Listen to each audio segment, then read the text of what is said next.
Adelante, profesora Rosa.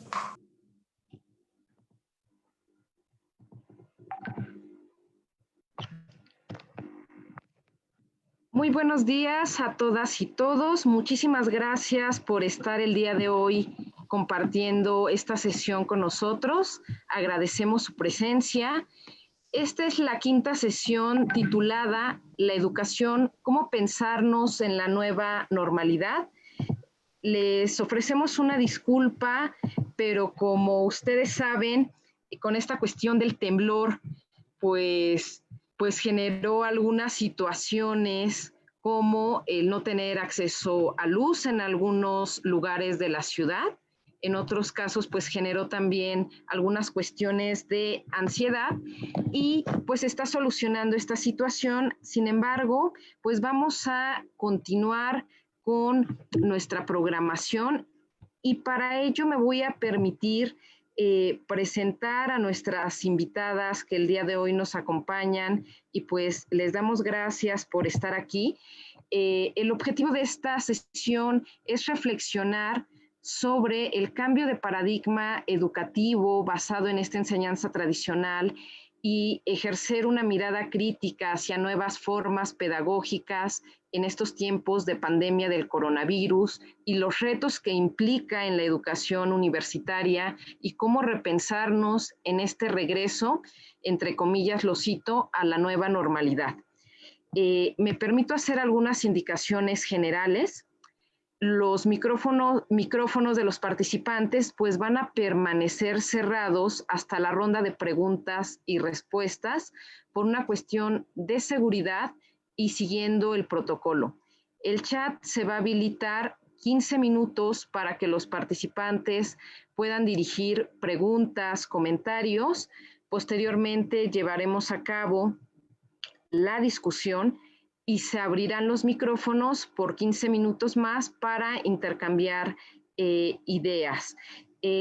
Me voy a permitir presentar a nuestras ponentes invitadas. Les comento que tendremos hasta 20 minutos para que cada una de ustedes pueda presentar sus reflexiones.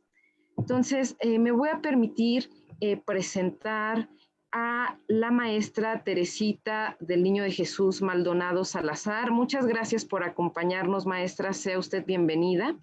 Gracias. Es maestra en Educación Ambiental, licenciada en Educación y profesora de Educación Preescolar, docente de la Universidad Pedagógica Nacional y subdirectora de Educación Ambiental en el Centro de Educación y Capacitación para el Desarrollo Sustentable de la Secretaría de Medio Ambiente y Recursos Naturales. Es autora de diversos artículos y textos sobre educación, docencia, salud. Es miembro de la Academia Nacional de Educación Ambiental, coordinadora nacional del programa GLOBE y además ha diseñado el programa Escuela Verde para promover gestión ambiental escolar y ha organizado y coordinado diversos eventos estatales, regionales y nacionales en materia educativa, así como operado, evaluado programas y proyectos de educación ambiental en el ámbito no formal, educación básica, media y superior. Muchísimas gracias, maestra. Le damos la más cordial bienvenida y me voy a permitir también presentar a la maestra Angelina Romero Herrera, quien realizó sus estudios de licenciatura en Psicología y maestra en Psicología Escolar en la Facultad de Psicología de la UNAM. Es especialista en autoconocimiento, sexualidad y relaciones humanas, terapia de reencuentro y especialista en conformación de grupos comunitarios desde la terapia de reencuentro. Ha trabajado en diferentes instituciones del sector público y privado, realizando intervenciones en crisis con perspectiva comunitaria y de género, atendiendo a niñas, niños, adolescentes en Guerrero, Sinaloa, Zacatecas, Morelos, Colima, Yucatán, Ciudad de México, entre otros. Tiene una amplia trayectoria en este sentido y actualmente trabaja como profesional de la educación superior en la Dirección de Estudios Estratégicos de la Asociación Nacional de Universidades e Instituciones de Educación Superior, ANUYES, y es, en este sentido, terapeuta y docente en la Universidad Americana de Acapulco y responsable de turno de la Brigada de Atención Psicoemocional por la pandemia del COVID-19. Pues muchísimas gracias, maestra Angelina. Sean ustedes bienvenidas. Les comento a nuestros participantes que se integrarán dos de nuestras ponentes por esta cuestión del temblor, pues se incorporarán a lo largo de la sesión. Le doy la palabra a la maestra Teresita Maldonado. Muchas gracias, maestra. Adelante. Hola, buenas tardes. Muchísimas gracias por la invitación, por abrir estos espacios a la construcción colectiva, a la discusión de temas fundamentales para nosotros. Bueno, yo voy a iniciar revisando un poco cuáles han sido los problemas que nos han traído en este momento. El colapso provocado por el coronavirus hace evidente la crisis socioambiental. ¿Qué tan natural es este acontecimiento? Esta crisis es provocada por lo que le hemos hecho al medio ambiente y nos interpela a entender las causas de los fenómenos naturales y sociales. Ha mostrado los límites del discurso de la modernidad y que ha conducido a estas realidades catastróficas. La crisis es causada por la racionalidad técnico-económica que gobierna al mundo, por la insaciabilidad del capital. La vida sigue. Somos nosotros, los seres humanos, quienes hemos desacelerado las actividades. Así, la pandemia es un parteaguas a nivel mundial y que ha evidenciado la crisis ya existente. O sea, enfrentamos ahora dos crisis, una crisis estructural y la crisis concreta que estamos enfrentando por el coronavirus. Esta crisis está provocada por los sistemas económicos y culturales basados en la competitividad y en la meritocracia, en la fragmentación del mundo. Ha visibilizado la desigualdad y la inequidad social y económica provocada por el neoliberalismo.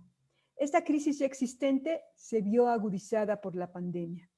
La pandemia ha sacudido al mundo entero y puesto en evidencia las certezas neoliberales y sus valores. Ha profundizado las contradicciones latentes del sistema. La crisis económica que nos lleva a una desigualdad e incluso al hambre, con la concentración del capital y con la necesidad de innovación de los pequeños y grandes negocios. La pandemia del COVID-19 ha llevado al mundo a reconocer que la humanidad vive en una situación de riesgo e incertidumbres constantes y la urgencia de emprender proyectos transformadores en los planos nacional e internacional para enfrentar la crisis. La crisis repercute de diversos modos y grados en la calidad de vida de la población y en la calidad ambiental. La pandemia demuestra que es necesario avanzar hacia un modelo de desarrollo más sostenible, que es necesario construir una forma de vida distinta, una economía respetuosa del planeta y de las personas para impulsar cambios en los patrones de producción y de consumo. Hay muchos análisis sobre la pandemia, pero yo me voy a permitir revisar tres: el eje personal, el eje sociocultural y el eje central de esta plática, que es el educativo.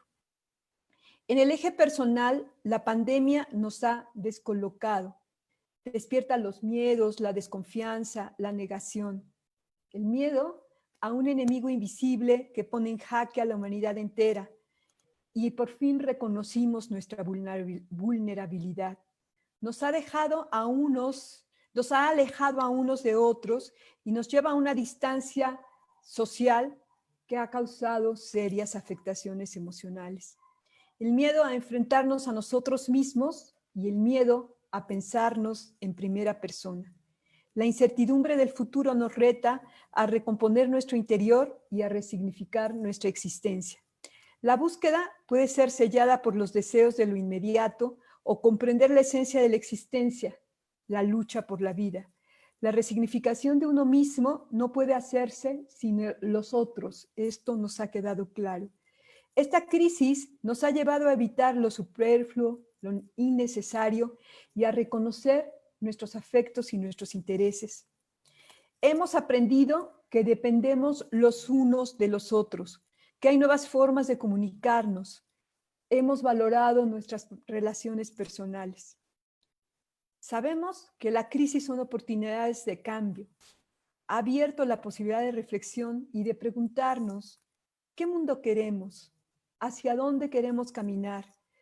Se abren diferentes posibilidades para replantar el camino. Al tambalearse el proyecto económico y político, podemos repensar en lo que viene. Cambiar o morir. Sabemos que la fuerza de la vida generará otros cambios. El cambio está en la acción, en las iniciativas de la sociedad civil, en las iniciativas que nos llevan hacia repensar la necesidad de la autonomía alimentaria y las diferentes formas de habitar el mundo. La necesidad de responder a los requerimientos de los diferentes grupos y a sistematizar las experiencias sociales. En términos de sociedad y cultura, la pandemia ha puesto en duda las premisas de que el humano es la medida de todas las cosas, la administración de la naturaleza y el gobierno del mundo. Entonces, esto nos lleva a repensar las formas en las que nos relacionamos, en específico, el papel de la educación. La primera pregunta sobre la que deberíamos ahondar con mayor profundidad es, ¿cuáles son los fines de la educación? ¿Cuál es la función de la escuela? Constatamos que los programas escolares están lejos de las necesidades educativas. La epidemia evidenció en el campo educativo las inequidades, las limitaciones de un sistema rígido y bancario, un sistema roto, fragmentado, debilitado por años. Hemos reconocido el impacto del modelo económico también en la educación, no solo en términos de inequidad, sino en términos de olvidar cuál es el fin último de la educación, que es transformar la sociedad para hacerla más equitativa. En este sentido, hemos visto que han surgido diversas iniciativas. Nos hemos puesto en el límite de muchas cosas. Aquí, los docentes han enfrentado la educación a distancia, por ejemplo, con sus propios recursos. Algunos buscaron conectarse con sus alumnos y hacer del espacio virtual un espacio de encuentro. Otros han hecho de la educación un proyecto de vida. Las familias se han visto sobrecargadas. Se han roto los límites entre la escuela y el hogar, entre el trabajo y el hogar. Se reveló la tensión entre las necesidades sociales y las de la escuela, centrada en el cumplimiento de programas. Pero también ha habido cosas muy positivas. La revaloración del maestro por la familia y de la familia por el maestro. En las gestiones anteriores se había hecho muy grande la tensión entre estos actores por toda la fuerza de los medios de comunicación en contra de los maestros. Entonces, hoy más que nunca reconocemos que la acción educativa debe estar ligada a los procesos para fortalecer la participación social, con una visión esperanzadora, que a veces es tan difícil tenerla. Una visión esperanzadora puesta en la acción colectiva, en la acción consciente, en la acción responsable. Y aquí es importante poner énfasis en una de las cosas que les invito a que repensemos. No se trata de una solución técnica, no se trata de cuánto los maestros y las maestras sabemos utilizar las tecnologías de la información, sino se trata de repensar el significado de la educación, como ya dije, de la escuela y de la docencia, de transitar a nuevos paradigmas educativos, a nuevos paradigmas de la formación docente, pero sobre todo garantizar que siga existiendo la escuela pública en general, en especial, modelos alternativos y otras formas de hacer educación. Es necesario reflexionar que esta no es cuestión de los grandes corporativos que han levantado la mano, ¿no? Que ven en la educación como un gran nicho de negocio. No es eso, no quiere decir que no nos sumemos, pero quiere decir que tiene que ser la sociedad la que sepa qué es lo que busca. La tecnología no es el centro de la reconstrucción, es la educación en toda su complejidad la que debe llevar. ¿Qué implica esta reconstrucción? Transitar a la flexibilidad curricular. En esta pandemia se ha visto que el Estado no tiene la suficiente fuerza para responder a esto, porque también viene debilitado por este régimen neoliberal, ¿no? Por años en que los servicios de salud, los servicios de educación, los servicios en general han sido desmantelados por una visión de negocio. Pero también, además de todo esto, hemos visto a las autoridades educativas muchas veces responder de manera vertical y rígida, poniendo énfasis, aunque en el discurso se hable de la confianza, se pone énfasis en la desconfianza y en que se entreguen evidencias de trabajo. Se ha centrado en desarrollar medios digitales que son inaccesibles para una buena parte de la población, en la exigencia de evaluaciones y, desafortunadamente, en el ejercicio de un poder centralizado que contrasta con las experiencias en otros países como Colombia y Argentina, en la que se ha priorizado la construcción de los colectivos docentes.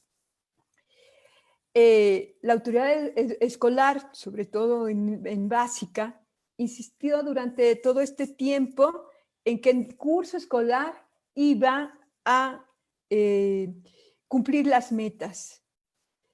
Y sin embargo, nos faltó énfasis en poner, en reconocer los otros saberes, los que la vida está demandando, los que surgen de la necesidad de obtener alimentos, los de la convivencia cotidiana, lo que se dice con certeza o error de la pandemia y que no forman parte de los aprendizajes que la escuela promueve.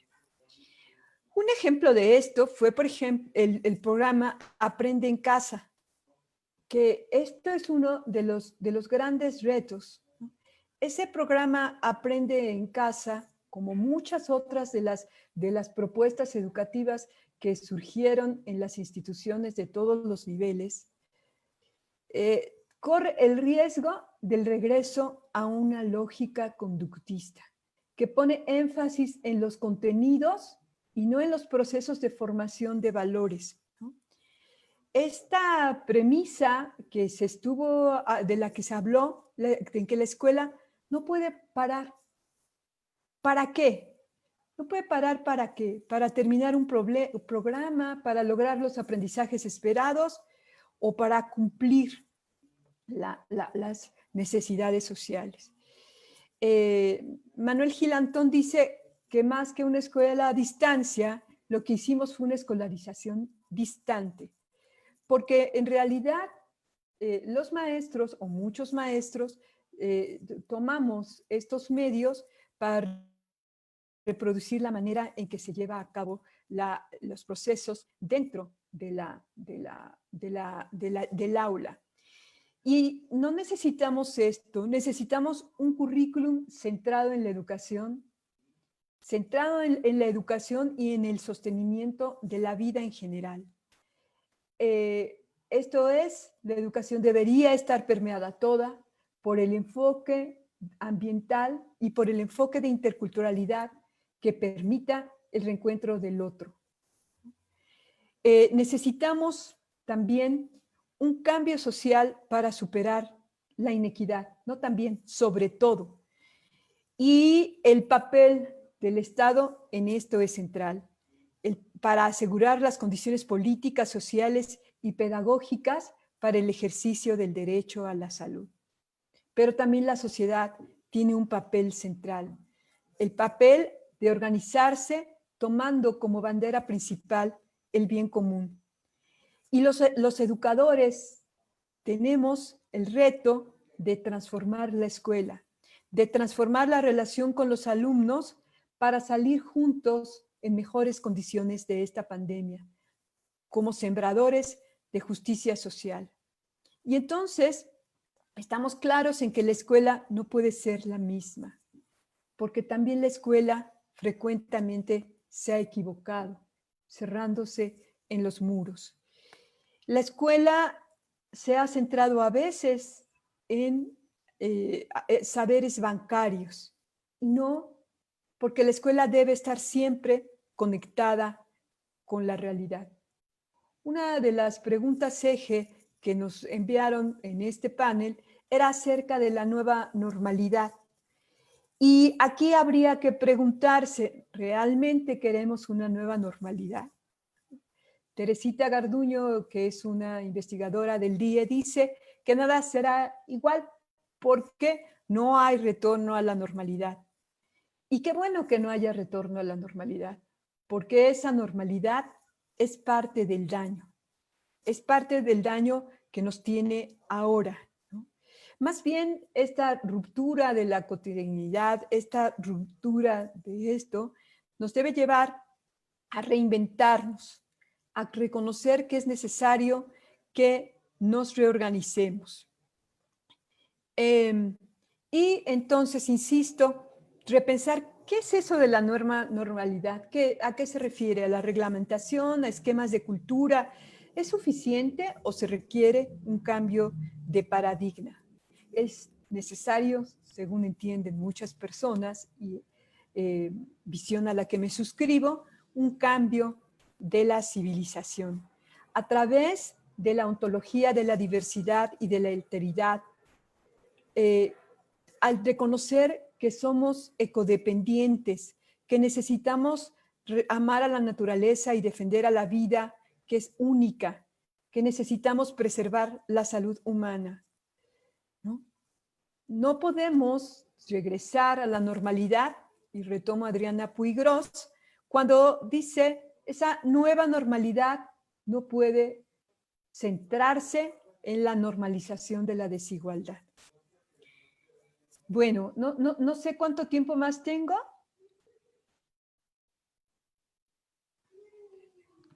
¿Sí? Sí, maestra, todavía le restan 5 minutos. Perfecto.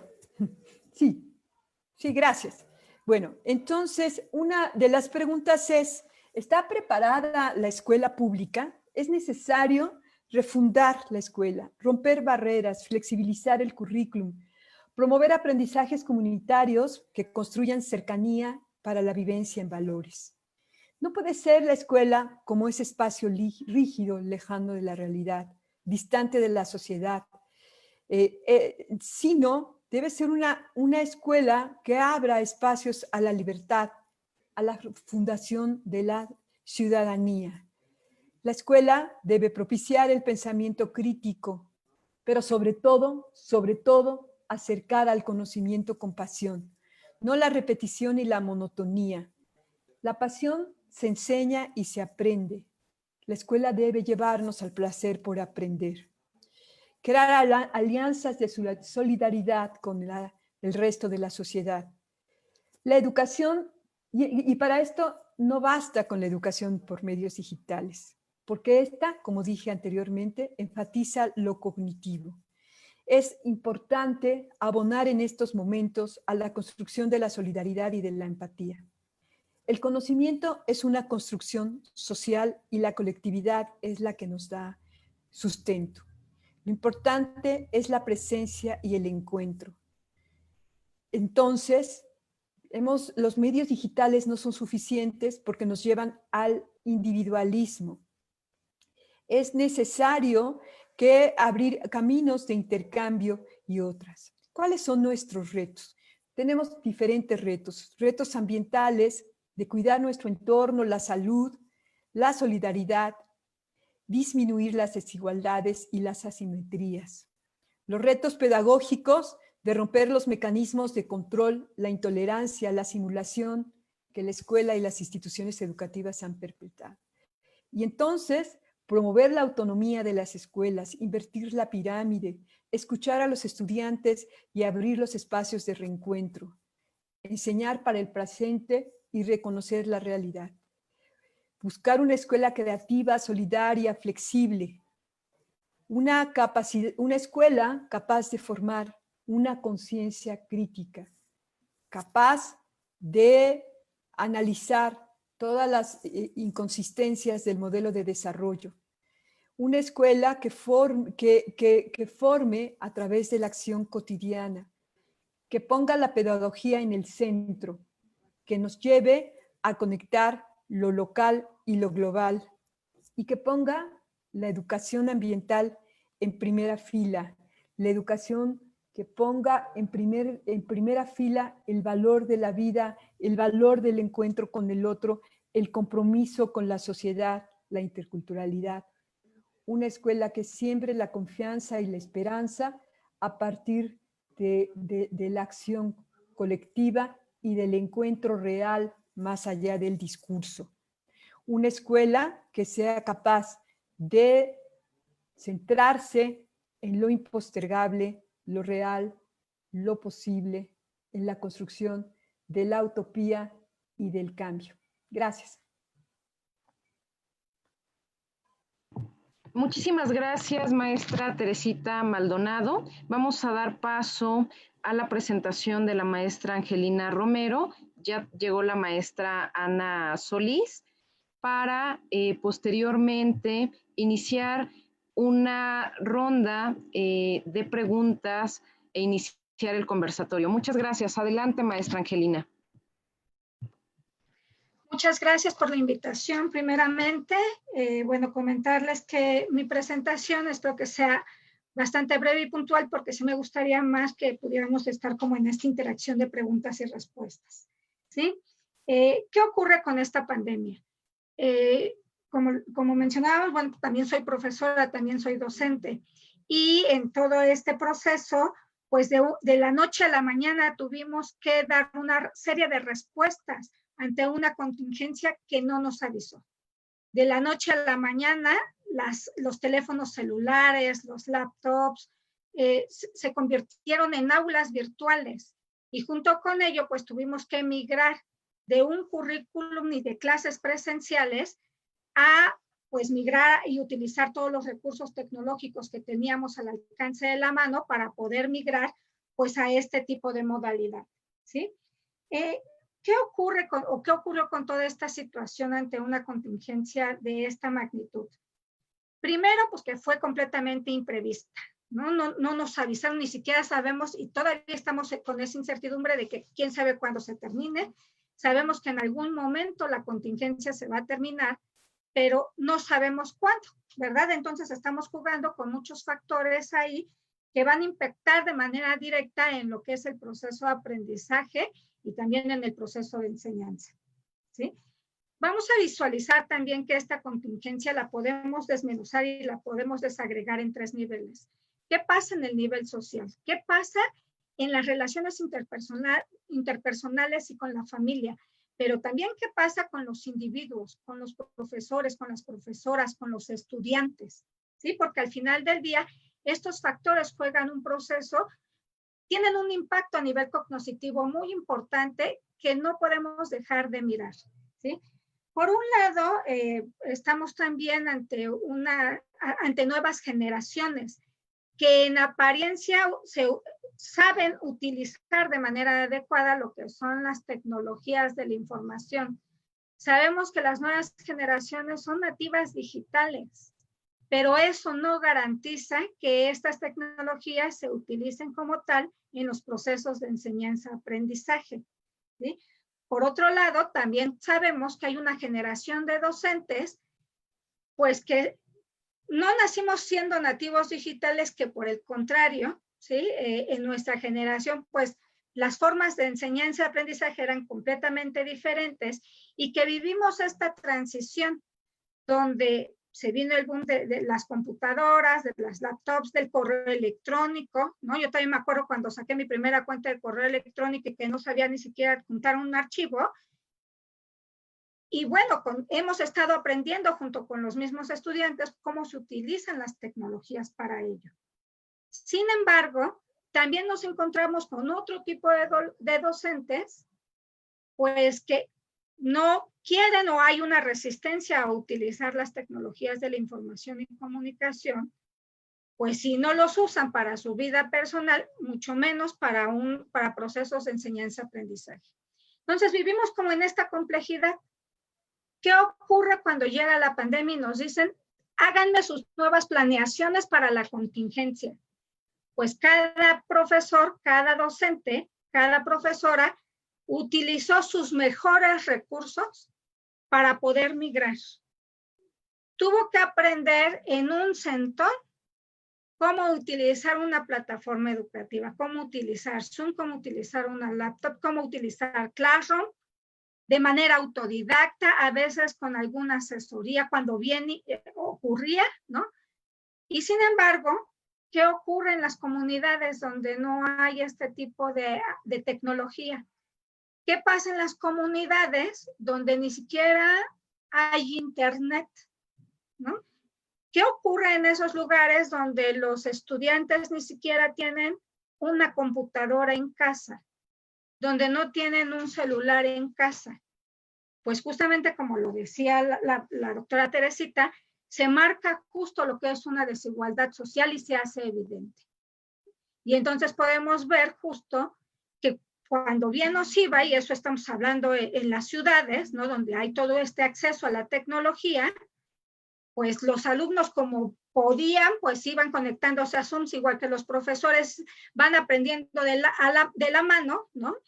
Sin embargo, en estas otras comunidades donde no hay este tipo de acceso, pues ¿qué ocurre, no? Entonces empezamos de nuevo a marcar esta gran brecha de lo que es la ciudad, de lo que son las tecnologías en la ciudad y lo que ocurre en las comunidades, ¿no? Donde no hay este tipo de acceso y pues justo marcan también esta desigualdad en los procesos de enseñanza-aprendizaje.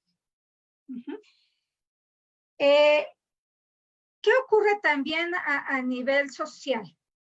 Hay una serie de miedo, ¿no? Hay una angustia en todos los sentidos que se recrudiza de manera constante cuando estamos observando pues el número de contagios que se viven día por día, de las noticias falsas, de la saturación, y pareciera que hay una bulimia de noticias, ¿no? Estamos indigestados de lo que ocurre día con día ante este tipo de situaciones. Eso, por un lado, nos genera angustia, ansiedad y una serie de cosas que nos van a permear también en estos procesos que vamos a ir viviendo y que tocaré más adelante. Para hacer justo como un análisis de lo que estaban ocurriendo ante esta pandemia, qué es lo que hacían las instituciones de educación superior en los diferentes estados del país, es que la ANUYES comenzó a hacer primero un estudio con sus asociadas y posteriormente lo amplió, justo para ver qué ocurre, ¿no? ¿Qué empezaron a hacer las instituciones de educación superior ante esta contingencia? Y entonces empezamos a ver que todas las instituciones empezaron a reportar pues una serie de cosas, muchas de ellas que implicaban justo el desarrollar de manera rápida acciones concretas para poder irse al confinamiento y empezaron a trabajar, ¿no? Empezaron justo a poner a disposición de sus estudiantes, de sus profesores, de sus docentes, pues una serie de recursos que si bien ya estaban en las universidades, pues hubieron otras de las que tuvieron que echar mano. Empezaron a ver que había dificultades, ¿no? Dificultades como los he comentado, pues con las tecnologías, que no todo el mundo tenía acceso, pero también que no todo el mundo estaba capacitado para ello. Y de un día a otro se tuvieron que realizar un sinnúmero de cursos de capacitación, de Zoom, de manuales, de tutoriales, de cómo utilizar Classroom, de cómo utilizar Zoom, de cómo utilizar Meet, etcétera, para que lo mejor que pudieran irse sus docentes al confinamiento se pudieran ir y sus alumnos igual, ¿no? Pero entonces empezamos a ver cómo también se empezaron a incorporar otro tipo de tecnologías que no son propiamente educativas, como son las redes sociales, como es el Facebook, como es el WhatsApp, ¿sí? Y entonces empezaron a ver que de pronto los grupos de WhatsApp eran muy socorridos, los grupos de Facebook eran muy socorridos justamente por la facilidad que se tenían, ¿no? Y entonces cómo empezaron a permear, cómo empezaron a utilizar estos recursos para la cuestión educativa y para mantener contacto con los estudiantes. Digamos que han sido acciones que han empezado a emprender, que empezaron a emprender adicional, bueno, pues a cubrir con todos los protocolos de salud. También empezamos a ver que hubieron cosas bastante novedosas, porque aquellas instituciones que podían tener como toda esta infraestructura para poder brindarle un servicio social a su comunidad lo empezaron a hacer. Y entonces, ante esta carencia, por ejemplo, de cubrebocas en las farmacias, de gel antibacterial y otras por el estilo, bueno, pues empezaron a poner a disposición de la misma comunidad, pues el reparto, ¿no? De cubrebocas, o vamos a fabricar gel antibacterial y lo vamos a poner a disposición de nuestra comunidad, etcétera. Y otras universidades evidentemente mayores, más grandes, que empezaron a poner todo lo que es el servicio de investigación y tecnología pues, a disposición del sector salud. Y entonces empieza a haber como toda una articulación. Se viene todo el proceso de confinamiento, estamos guardados en casa y tuvimos que requerir de un proceso de transición de estar en la calle a aprender a estar en casa. Y entonces, ¿qué ocurre justo con estos procesos? Bueno, pues está ya no solamente la casa como un espacio para llegar a dormir o un espacio donde desayunamos, comemos y cenamos y convivimos con la familia, sino también se convierte en un espacio en donde se convierte en oficina, se convierte en escuela, pero además los integrantes de la familia están conviviendo 24 horas al día, ¿no?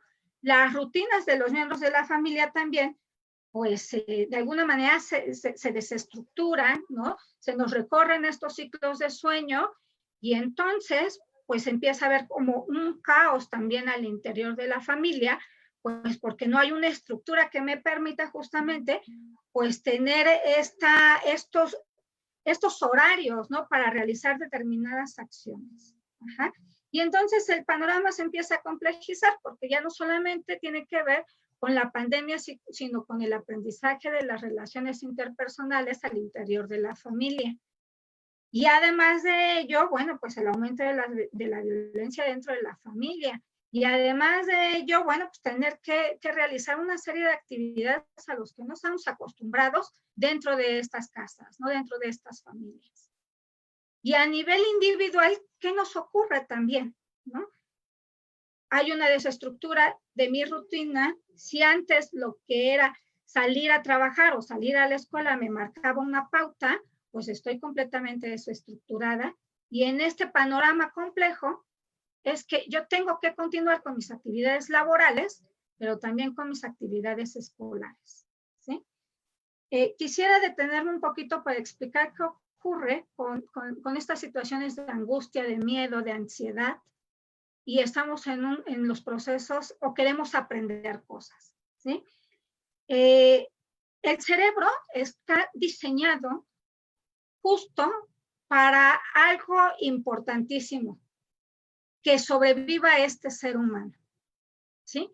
Cuando se empiezan a activar una serie de alertas a nivel del sistema nervioso autónomo, se activa una particularmente importante que se llama sistema nervioso simpático. El sistema nervioso simpático es un mecanismo de alertamiento para el organismo que le está indicando a ese individuo que su vida está en peligro.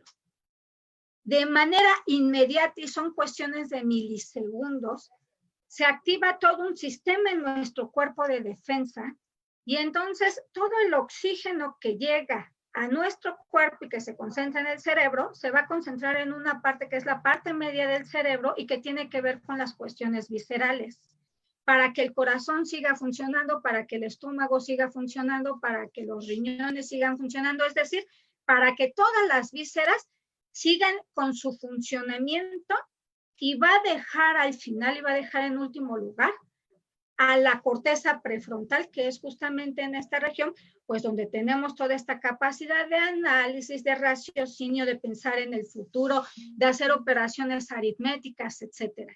¿Sí? Entonces, el cerebro del individuo va a estar concentrado bajo una situación de estrés, de miedo y de angustia, va a estar concentrado en que ese individuo sobreviva, y va a dejar en un último lugar la capacidad de raciocinio de la persona. ¿Sí? ¿Qué nos ocurre con este tipo de situaciones de estrés? El cuerpo se pone tenso, el estómago nos empieza a doler la cabeza, ¿sí? Y si tenemos como todo este conjunto de complejidad, que si en casa no hay una buena relación armónica, o que si yo ya de por sí en la escuela a nivel presencial tenía problemas, pues o en mis rutinas o para llevar a cabo mis actividades escolares o lo que sea, esta situación se va a recrudecer. ¿Sí? Y bajo esta perspectiva, y si los docentes y los profesores y las autoridades educativas no contemplan estas situaciones individuales, esto que les ocurre a las estudiantes, a las y los estudiantes, pues, y solamente nos estamos enfocando en enseñar un currículum y estamos dejando de lado la individualidad de estas personas y lo que les ocurre, pues entonces se van a sentar todavía más, pues, estas dificultades, pues no solamente en el aprendizaje, sino en muchas esferas de la vida. Entonces, aquí es donde las instituciones de educación superior tienen un gran reto. Como decía la doctora Teresita, no solamente se trata de que a los docentes o a los estudiantes se les capacite en estos procesos para manejar la tecnología, para utilizar Google Classroom, para utilizar estas aulas virtuales. ¿Cómo romper justo con esta barrera? ¿Cómo echar mano de estos recursos tecnológicos sin que haya este distanciamiento del alumno, de la persona de manera emocional? Cuando yo me ponía en contacto con mis estudiantes, más allá de decirles si habían realizado o no la actividad académica que habíamos acordado, pues para mí resultaba fundamental preguntarles cómo se encontraban ellos, cómo estaban viviendo esta pandemia, cómo estaban viviendo este encierro. Porque si no les preguntamos a nuestros estudiantes, si no les preguntamos a esas personas que al igual que yo estoy pasando por una situación de esta naturaleza, pues difícilmente va a haber un proceso ahí de aprendizaje. Y aún así, la institución sea altamente rigurosa para poder poner sobre el foco el currículum, para que se aborden todos los temas y que no se pierda el semestre y que yo pueda continuar con el siguiente ciclo escolar y comenzarlo en línea, pues difícilmente se van a llevar a cabo estas metas. ¿Sí? Porque me parece que es muy importante, punto número 1, escuchar lo que tienen que decir esos estudiantes en sus casas. Darles esa voz, preguntarles cómo se han sentido y qué estrategias han estado empleando para poder tener esta estructura que se necesita dentro de los hogares para poder continuar, ¿no? Me parece que es muy importante la escucha. Yo creo que después de las madres y padres de familia, los docentes juegan un papel fundamental en el acercamiento con esos estudiantes. Y que en muchas ocasiones cuando un docente se convierte en esa persona empática con sus estudiantes, a veces los mismos docentes se enteran de cosas que ni siquiera los padres de familia se enteran, ¿no? En este sentido, yo creo que el programa de tutorías académicas, los tutores, los orientadores y los mismos docentes juegan un papel muy importante para ese acercamiento hacia los estudiantes, para anteponer al estudiante como una persona que siente y a la que también le pasan cosas, y que posteriormente podremos entonces observar qué pasa con este currículum, ¿no? Cómo transformarlo para que no sea ajeno a una realidad. Porque lo cierto es que de pronto las instituciones de educación superior se ven alejadas de sus comunidades. Son tan ajenas a ellos que parecieran que son dos cosas diferentes. Y me parece que este es el momento justo de replantear qué tipo de instituciones de educación superior queremos en la actualidad. ¿Qué es lo que queremos para que también impacte en la misma sociedad en la que se encuentra inmersa esta institución de educación superior? Pero cómo eso que se hacen desde las instituciones beneficien también a sus comunidades y que la misma institución de educación superior se pueda abrir a esas comunidades para que se puedan nutrir de esa riqueza que hay ahí en las comunidades y que de pronto no las alcanzamos a mirar, ¿no? Y cómo también poder observar que hay una gran diversidad de estudiantes que tenemos y que ellos al final del día nutren a estas instituciones, nutren al sistema educativo en su globalidad, ¿no? En su totalidad. Pero para mí es muy importante volver a mirar al estudiante, volver a observarlo como una persona que siente, que tiene también una serie de necesidades, al docente también como una persona que también siente y que también tiene otro tipo de necesidades, y cómo más allá de la tecnología, más allá de estos dispositivos que tenemos que emplear actualmente para podernos comunicar, cómo podemos hacer que continúe esta comunicación más cercana con ellos, considerando que las personas que hay detrás de una pantalla son personas que también sentimos y a los que también nos pasan cosas. Si no atendemos ese aspecto, la otra parte que tiene que ver más con la parte del aprendizaje y la enseñanza y los procesos se van a dificultar aún más. Y bueno, lo que quería yo sobre todo era plantearles por qué era importante a partir de una conformación psicofisiológica. ¿Sí? Muchísimas gracias.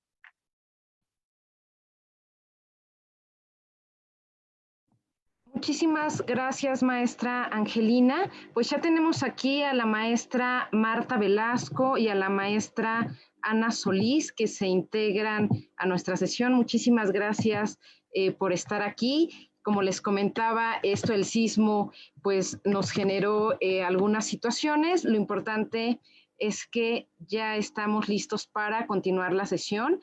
Me permito agradecerle su presencia. Voy a dejar la moderación con la maestra Marta, y previo a eso me gustaría comentar justo que el maestro Alejandro Rodríguez nos dice que la experiencia, la que estamos viviendo justo en esta pandemia, nos muestra lo vulnerables que somos y lo vulnerable que son nuestras instituciones educativas.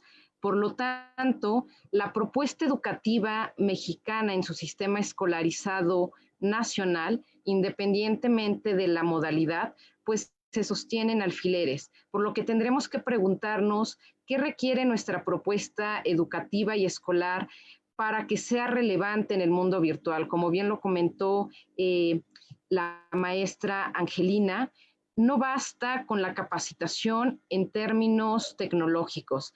Creo que debemos repensar las prácticas educativas, por lo que consideramos que es un momento de recuperar al menos 4 cuestiones si realmente queremos entrarle en serio y repensar estas cuestiones. Una pedagogía pertinente, una presencia relevante, la primacía de la persona, volcarnos nuevamente al alumno y la prevención educativa. Pues muchísimas gracias, maestra Marta. Dejo con usted la moderación. Sea bienvenida.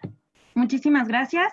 Y bueno, lamentablemente tuve que entrar tarde por estas cuestiones que ya explicaron ahorita del sismo, pero bueno, dando continuidad a lo que teníamos preparado para el día de hoy, vamos a seguir escuchando a nuestra siguiente invitada, que es Ana Magdalena Solís Calvo. Ella es cofundadora del colectivo Educar para Vivir en el Buen Trato, integra el cuerpo académico de prácticas educativas y el proceso culturales en educación, y también pertenece al Consejo Mexicano de Investigación Educativa. Actualmente es doctoranda en Ciencias Sociales y Humanísticas en el Centro de Estudios Superiores de México y Centroamérica, CESMECA, y de la Universidad de Alicante. Es especialista en autoconocimiento, sexualidad y relaciones humanas por el Instituto de Terapia de Reencuentro, maestra en Ciencias con la especialidad en Investigación Educativa, egresada del Departamento de Estudios Educativos del Centro de Investigaciones de Estudios Avanzados del Instituto Politécnico Nacional, DIES Investar, y sus líneas de investigación son género, desigualdad educativa, formación docente y alfabetización digital. Adelante, te escuchamos. Bueno, pues muy buenas tardes a todos. Me alegra mucho verlos conectados a pesar del sismo que nos tomó por sorpresa ante esta situación. De por sí tenemos una situación ya de emergencia y luego sucede algo como el sismo. Bueno, pues nos vuelve a simbrar en muchos aspectos, ¿no?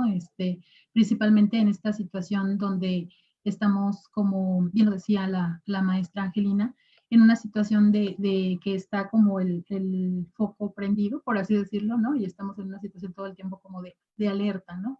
Entonces, bueno, pues la verdad me da mucho placer encontrarlos a todos el día de hoy. Espero que todos en su casa estén bien, que nadie haya sufrido ningún ataque de ansiedad o algo así, y que todas sus familias también se encuentren lo mejor posible. Bueno, pues ya no quiero ser repetitiva en todo lo que dijeron mis compañeras. Me da mucho gusto escucharlas porque me parece que hay lugares de mucha coincidencia, ¿no? En nuestras formas de pensar, en lo que se posibilita o no como una escuela en construcción, ¿no? Como esta oportunidad para detenernos, hacer un alto y olvidarnos de la impronta de tener que aparentar que hay escuela, siendo que en realidad no hay escuela. O sea, en realidad ahorita ninguna escuela está ocupada por profesores, ninguna escuela, ¿no? O sea, las clases se siguen dando, pero eso significa que ya la escuela como era, pues no, en este momento no es, ¿no? Ya no es la escuela. Entonces hay que tomar como mucha conciencia de eso primero. Y entonces sí, yo también coincido mucho con las compañeras de detenernos a pensar un poco qué tipo de escuela y hacia dónde debemos de encaminar todo nuestro modelo educativo a nivel nacional, ¿no? Desde preescolar hasta la educación superior. Y bueno, la necesidad de que la educación superior realmente sí dé respuestas tanto a los jóvenes, a los movimientos emergentes que están sucediéndose ante estas situaciones. Digo, ustedes lo saben muy bien, la crisis civilizatoria, pues ya estábamos en ella desde hace rato, ¿no? Por muchas cuestiones económicas, como también lo planteó la maestra Teresita. Y bueno, en este momento me parece que debemos de parar un poco, así como hemos parado y nos hemos quedado en casa, también habrá que repensar de manera profunda, darnos un tiempo pues necesario, ¿no? Para pensar profundamente qué es lo que tenemos que hacer, cómo tenemos que actuar. Primero como docentes y como integrantes de estas instituciones educativas de todos los niveles, insisto, pero también en la educación superior tenemos una responsabilidad muy importante. En nuestras manos están todos estos profesionistas que también es necesario hacer, independientemente del área académica a la cual pertenezcan, de la profesión que vayan a desarrollar en el futuro, etcétera, necesitamos sí detenernos a pensar cómo los vamos a formar, para qué herramientas les tenemos que proporcionar, para que ellos también puedan a su vez, desde el lugar donde estén laborando, donde estén desarrollándose profesionalmente, puedan dar respuesta a esta sociedad. Entonces, si la escuela sigue sin dar respuesta a estas necesidades, ¿no? Por ejemplo, en este momento donde hay una emergencia sanitaria nacional, bueno, mundial, ¿no? Y hacemos como que no pasa nada, ¿no? Entonces, los contenidos, lo que se va a enseñar al estudiante, no pierde total relevancia. Es muy importante pensar eso. Tenemos que vincular, y mucho más en el nivel superior, tenemos que vincular lo que está pasando actualmente en el mundo con lo que nosotros queremos enseñarles a nuestros estudiantes. No podemos seguir con las mismas cargas curriculares exacerbadas, sin sentido y sin razón. Necesitamos estar todo el tiempo con las tendencias mundiales a la vanguardia nosotros mismos como profesores de educación superior. Tenemos que estar ahí en el ajo, en el punto, en la mesa, en el debate, ¿no? A lo mejor muchas de nuestras respuestas pues no las tenemos, somos seres humanos, somos profesionales de la educación, somos profesionistas, pero muchas de esas respuestas no las tenemos claras tampoco, porque en el punto de la crisis civilizatoria en la cual nos encontramos, pues no las tenemos. Estamos también en busca de ellas, ¿no? Entonces, a lo mejor sí proponerles a los jóvenes que hagamos estos diferentes encuentros interdisciplinarios, multidisciplinarios, ¿no? Donde se ponga sobre la mesa cuál es el arista, cuál es la cuestión que nos está haciendo una convergencia de saberes ahí, para entonces ir buscando líneas un poco, si no certeras, un poco más alternativas, porque lo que teníamos antes como modelo o donde estábamos situados ya no es suficiente. Si la educación superior no toma conciencia profunda de esto, nosotros como maestros vamos a seguir nada más siendo replicadores curriculares. Y eso, compañeros, ya no nos basta, ya no nos es suficiente, ¿no? Yo coincido mucho con la maestra, bueno, con la maestra Teresita, indudablemente, pero también con la maestra Angelina, cuando ella nos dice, bueno, pues hay que escuchar a los estudiantes, ¿no? Hay que escuchar a los jóvenes, porque muchas de las cuestiones que ellos también nos traen a las aulas, es súper importante saber qué es lo que ellos están mirando, qué es lo que ellos están sintiendo, por dónde ellos están pensando también, ¿no? Y con base en nuestra propia experiencia, en nuestros conocimientos académicos, profesionales, ¿no? Inclusive de nuestra área de investigación, podemos ir sumando esfuerzos y haciendo equipos de verdad multidisciplinarios, interdisciplinarios, que sí pongan el estado de la cuestión sobre la mesa y se hagan cuestiones y debates profundos sobre lo que estamos haciendo y lo que estamos viviendo, ¿no? Entonces, para mí también, yo estoy totalmente de acuerdo con ambas. Para mí es muy importante volver a poner al centro no nada más al estudiante, sino también al docente y reformular las instituciones. Eso me parece que va a ser la urgencia que tenemos ahorita entre las manos, ¿no? No hay un camino, el camino es incierto, ¿sí? Pero también tenemos muchas certezas. Esa es la otra cuestión, ¿no? Entonces, en ese camino, pues ir buscando juntos otras formas de transformación, pero insisto, no de manera impronta, sino como un espacio de verdad de diálogo, de discusión, donde sí podamos ir construyendo. Miren, recuperando un poco la voz de Sebastián Pla, él señala que la pandemia producida por el coronavirus provocó pues cerrar de las instituciones educativas como espacios físicos. Canceló el lado creativo, ¿no? Del encuentro, donde los jóvenes están en un aula junto con su docente, en compartir desde lo sociocultural, ¿no? En esta, si lo queremos mirar como desde la visión de Vygotsky, desde esta forma sociocultural de construcción del conocimiento. Eso quedó pues a un lado, ¿no? La conexión deja de ser incorpórea, ¿no? Ya no estás en una presencia física, ya no hay contacto físico, ya no hay el estar con el otro.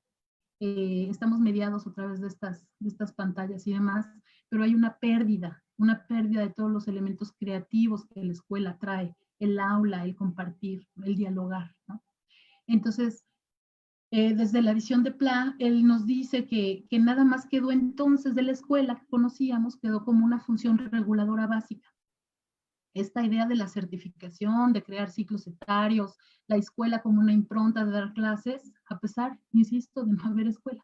Entonces su función quedó como este espacio calendárico de algunos ciclos sociales, ¿no? Entonces hay que tomar eso muy en cuenta, porque hay que replantear realmente qué vamos a hacer con la tecnología. Recuperando un poco lo que las profesoras decían, las maestras decían, ¿qué ocurre, ¿no? En estos lugares, decía la maestra Angelina, ¿qué ocurre en estos lugares donde no hay tecnología? ¿Y qué pasa, insistía la maestra Teresita, al decir que la tecnología pasara a ser como el centro ahora y como la única posibilidad, ¿no? Y yo creo que esas preguntas hay que tenerlas muy, muy en cuenta, porque rescatando un poco la visión de García Canclini, él nos habla de estas diferentes, de los desiguales, ¿no? Y de los desconectados. A mí me parece que es importante volver a mirar el texto de Canclini, porque él nos habla de que la desigualdad está estructurada por clases sociales y sus relaciones, donde la diferencia es leída desde la desigualdad. En estos modelos, como ya lo dejó la maestra Teresita, en este modelo neoliberal, ¿no? Donde las desigualdades son cada vez más brechas, ¿no? Brechas no nada más generacionales o tarias, sino también de uso de la tecnología y de la tecnología per se, ¿no? Entonces sí habrá que mirar estos escenarios, porque entonces si pensamos desde Canclini que los desconectados son todos los individuos que ven rotos sus vínculos al quedarse sin trabajo, sin casa, sin conexión, y se quedan marginados, porque estar marginado en este preciso momento es estar desconectado. Entonces, sí hay que pensar, porque ¿qué es lo que va a pasar? Y más que nada ahorita en esta emergencia que tenemos sanitaria, pero que también sabemos que es una emergencia económica, ¿no? A nivel mundial. Entonces, ¿cuántos desconectados va a haber? ¿Cuántas personas marginadas sin trabajo vamos a estar? Y nuestros estudiantes de educación superior, de escuelas públicas, como bien lo decía la maestra Teresita, es una urgencia defender las instituciones públicas. Pero ¿qué va a pasar con nuestros estudiantes de educación pública que no tienen los accesos a la tecnología, ¿no? Se quedarán dentro de estos desconectados, como bien lo señala Canclini, ¿no? Ahora van a ser los nuevos marginados. Entonces, sí tenemos que pensar todo eso, porque hay una situación de trabajo informal que en México es del 56% de mexicanos, los que estaban trabajando de manera informal y que no gozan de ningún tipo de beneficio laboral ni mucho menos de seguridad en ningún sentido, ¿no? Entonces sí habrá que pensar qué va a pasar con todas esas personas, porque muchos de esos trabajadores inclusive son nuestros propios estudiantes. Entonces sí hay que mirar eso, porque pues es una de las necesidades que la escuela necesita mirar como uno de los mayores y más graves problemas a los que nos vamos a tener que enfrentar. Ya para terminar con Canclini, nada más me gustaría citarlo una vez más para recordar que leer el mundo bajo la clave de las conexiones no elimina las distancias generadas por las diferencias ni la desigualdad. Y es en este momento menos que nunca. El escenario de la nueva normalidad nos abre una brecha de acceso segmentado a la distribución desigual y se ensancha cada día más, dificultando así las posibilidades de una integración económica efectiva. Entonces yo creo que eso sí, no lo tenemos que perder. Nuestro país, sabemos, lo tenemos todos muy claros, que es uno de los países con mayores brechas de desigualdad a nivel mundial. Y entonces sí tenemos que tener mucho en consideración. Además, ahorita sí me gustaría poner un punto sobre la mesa que me parece muy importante, que de manera particular los prejuicios y los estereotipos de género continúan manteniendo a las niñas y a las mujeres alejadas de los sectores relacionados con el uso de las tecnologías y las ciencias. Eso me parece muy importante señalarlo, porque en un estudio realizado precisamente en este año, fue publicado a inicios de este año, la UNESCO señala que las mujeres tienen 4 veces menos probabilidades que los hombres de adquirir las competencias digitales básicas y que serán esenciales para el futuro. ¿De qué futuro estamos hablando? Estamos hablando de este futuro donde todo se va a trabajar a través de línea, o tal vez en una idea de hibridización de la educación que también ya se está manejando, donde habrá periodos que tengamos clases regulares o presenciales, por así decirlo, y todo lo demás sea a través de herramientas tecnológicas. ¿Cuál es el futuro entonces de las mujeres y de las niñas en este escenario? No porque el de los hombres, obviamente, compañeros, no sea importante, claro que lo es, sino simple y sencillamente porque el acceso a las tecnologías para las mujeres y para las niñas, hay una relación desigual, estructural, para que ellas puedan tener acceso. Uno de los principales problemas que nosotras miramos en este escenario, pues es que muchas de las mujeres tienen un montón de actividades que les demanda el hogar, el cuidado, etcétera. Ese tipo de trabajo no es asalariado, no reciben ningún tipo de remuneración por ese trabajo que ellas realizan y por lo tanto tampoco tienen forma de comprarse su propio celular, smartphone, computadora, lo que ustedes quieran, para tener acceso a esas redes sociales. Hay que pensar en las familias que tienen a lo mejor un celular y se lo prestan, ¿no? Y de esta manera son más o menos los periodos donde pueden estar en algún momento conectadas. Sin embargo, las mujeres son relegadas al final porque a lo mejor el papá es el que tiene el celular y él es el que tiene que trabajar en línea, ¿no? Y entonces las mujeres y las niñas quedan a la saga de todo esto.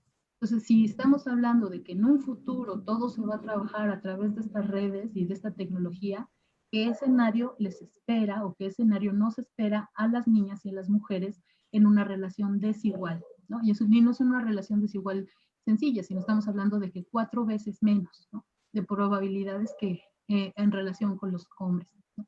Estas desigualdades son persistentes y son el motivo de gran preocupación, porque para hacer frente a estos inmersos desafíos del siglo XXI hace falta la ciencia y la energía necesarias para que todo el mundo no se prive del potencial, la inteligencia y la creatividad de miles de mujeres. Este documento de la UNESCO está a disposición de todos ustedes, está en la página de la UNESCO y es un estudio que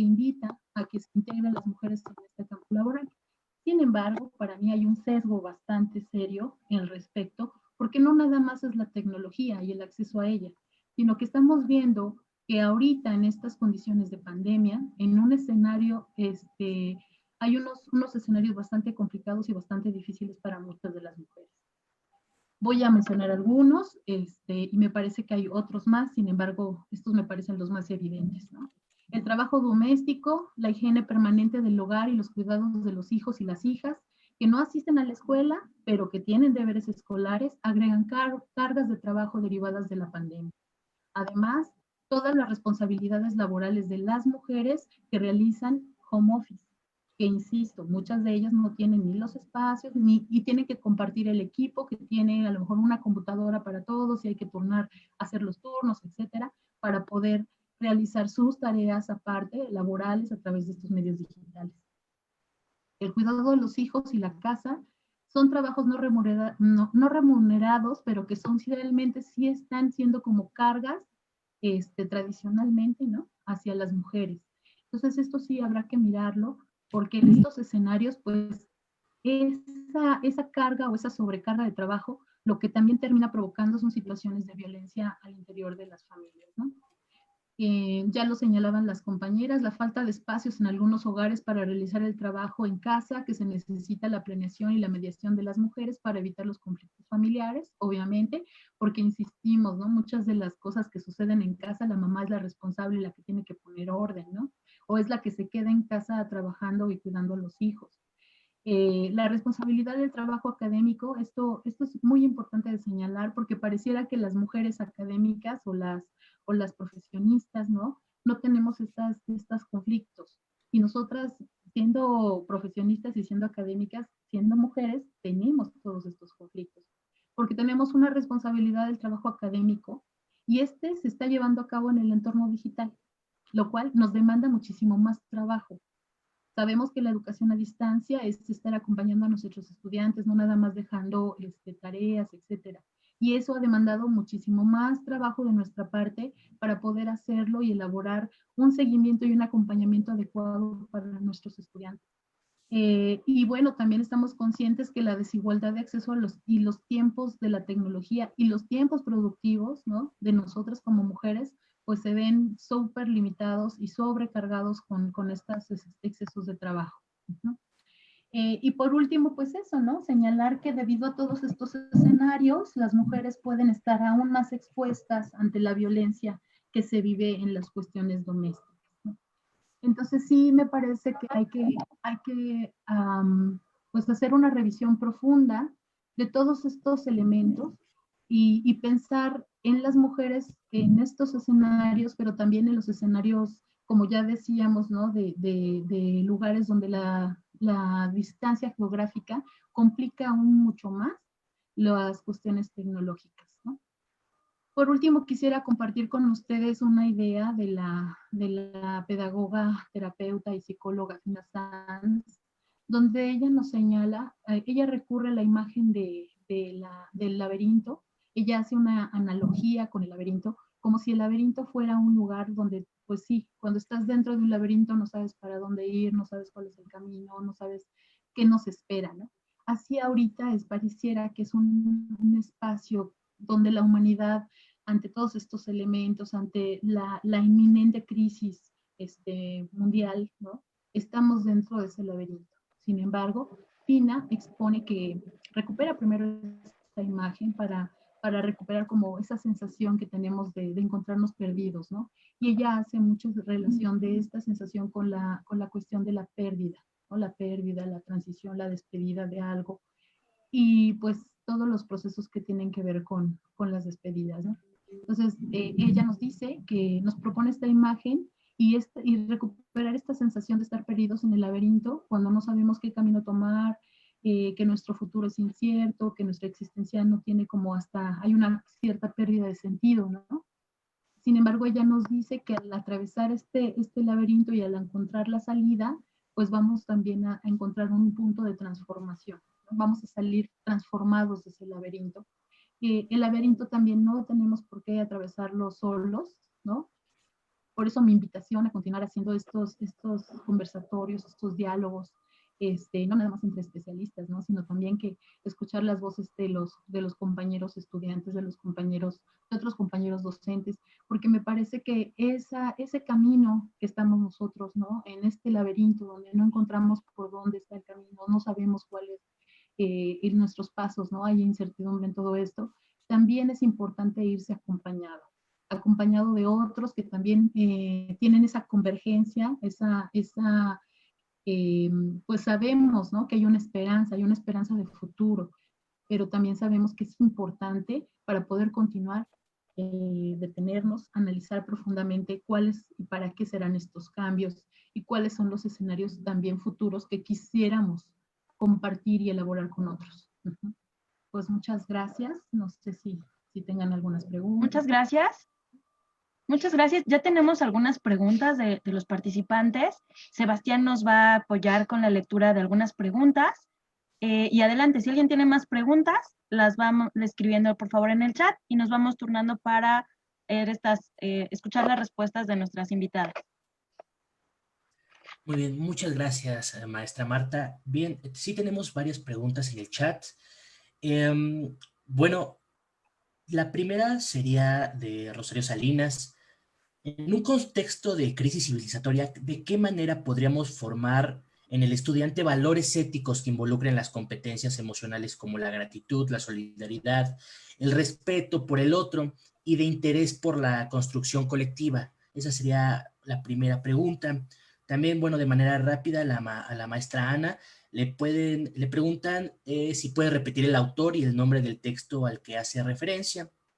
De la maestra Rosa Merlín tenemos también otra pregunta en la cual nos pregunta ¿qué estrategias o herramientas pedagógicas requerimos como docentes para la enseñanza-aprendizaje en esta nueva normalidad post-pandemia? Para empezar esas tres preguntas y continuamos. Bueno, si quieren, a mí me gustaría tomar la primera, en la que nos habla sobre ética, ¿no? Me parece importante señalar que nuestro principal reto es esa reconstrucción ética de la que en la que pone énfasis la persona que preguntó, ¿no? De construir nuevos horizontes, nuevos valores, de asumir esa responsabilidad. Y sin embargo, resulta complicado porque es un trabajo a contracorriente. Estamos viviendo en un proyecto social que antepone los intereses individuales a los intereses colectivos. Es evidente que el modelo de desarrollo neoliberal es no solamente un modelo económico, sino también un enfoque cultural. Y en ese sentido, lo más importante es la producción y no la vida. No, ni siquiera, no la vida ninguna, no la vida humana, ni la vida de otros seres vivos, ¿no? Entonces, la escuela debe tener muy claros cuáles son los marcos éticos en los que se sustenta. ¿Cómo? Bueno, el cómo es un tanto difícil, pero lo primero es creando una escuela diferente, una escuela que sea para la sociedad, porque parece que la sociedad es para la escuela. Entonces, una escuela que responda a las necesidades de la sociedad y reconociendo que una de sus prioridades es la formación ética de los sujetos. ¿Y qué necesitamos en esa formación ética? Ya nos decía Angelina y nos decía también la maestra Ana, reconocer a las personas, ¿no? Y también nos decía Rosa, ¿no? La presencia.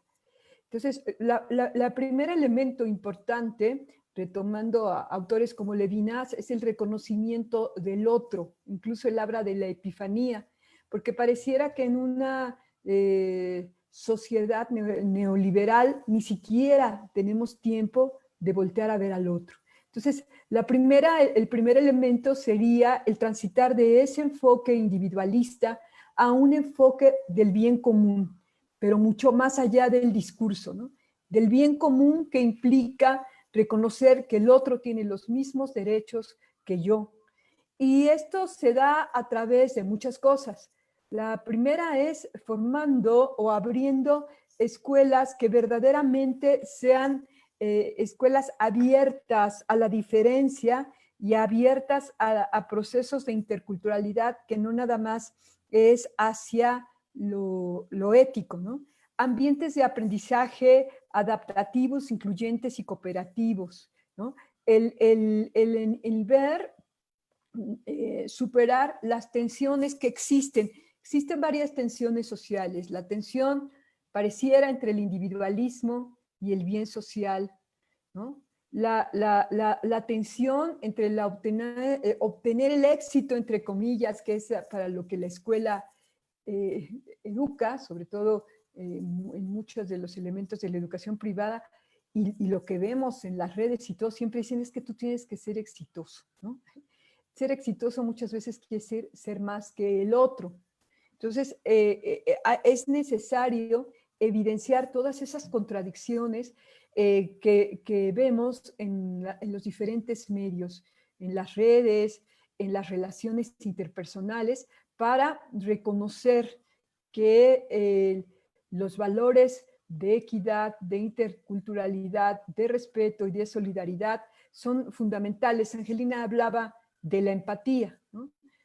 Nosotros como maestros, el primer elemento fundamental es tener empatía, y pareciera que, bueno, no es cuestión solo de los maestros, es toda la tensión social que se pone en ellos.